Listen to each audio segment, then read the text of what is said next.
চলমান এলপিজি সংকটে বন্ধ হয়ে গেছে ঠাকুরগাঁওয়ের সবগুলো গ্যাস স্টেশন। এতে চরম ভোগান্তিতে পড়েছে জেলায় গ্যাস চালিত গাড়িগুলো। বিকল্প জ্বালানি হিসেবে পেট্রোল ও অকটেন ব্যবহারের খরচও বেড়েছে দ্বিগুণ। কবে নাগাদ এই সমস্যার সমাধান হবে তার উত্তর মিলছে না কোথাও। ঠাকুরগাঁও থেকে জীবন হকের রিপোর্ট জানাচ্ছেন ইশরাত জাহান। এলপিজি অটো গ্যাসের তীব্র সংকটের কারণে ঠাকুরগাঁও জেলার প্রায় সব স্টেশন কার্যত বন্ধ হয়ে গেছে। এর সরাসরি প্রভাব পড়েছে হাজারো এলপিজি চালিত যানবাহনের ওপর। গাড়ির মালিক ও চালকরা জ্বালানি না পেয়ে চরম ভোগান্তির শিকার হচ্ছেন। ঘন্টার পর ঘন্টা এক স্টেশন থেকে অন্য স্টেশনে ঘুরেও পাওয়া যাচ্ছে না গ্যাস।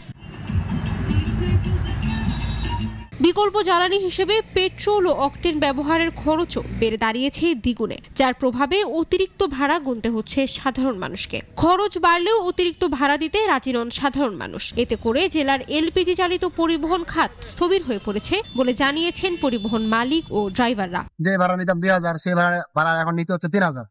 গ্যাস নাই, না থাকার কারণে তেলে আবার চালাতে হচ্ছে। খুবই কষ্ট হচ্ছে চালানোর জন্য, অনেক টাকা পড়ে যাচ্ছে।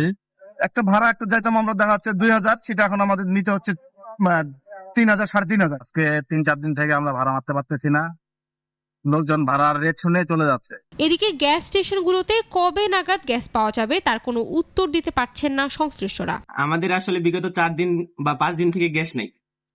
মূলত এটা কবে আসবে সেটা আমরা সঠিকভাবে বলতে পারতেছি না, এমনকি আসলে সেটা জানিয়ে দেওয়া হবে। গ্যাস সংকটের প্রভাব পড়েছে ঠাকুরগাঁওয়ের রান্নার কাজে ব্যবহৃত সিলিন্ডারের ক্ষেত্রেও। অধিকাংশ খুচরা দোকানে গ্যাস সিলিন্ডার পাওয়াই যাচ্ছে না। কিছু দোকানে পাওয়া গেলেও দাম চাইছে অতিরিক্ত। তারা বলতেছে প্লান্টে মাল ঢুকতেছে না, বাইরে থেকে মাল আসতেছে না, এই ধরনের কথা তারা বলতেছে।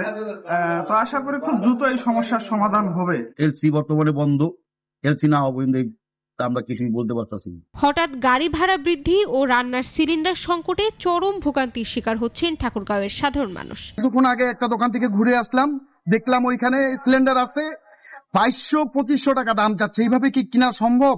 যে পরিমাণ গ্যাস সিলিন্ডারের দাম তা আমাদের একটা সিলিন্ডার কিনতে হচ্ছে 1800 থেকে 2000 টাকা।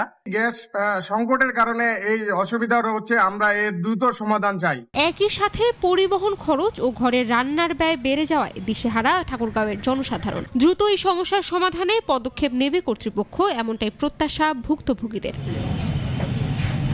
ইশরাত জাহান, নাগরিক।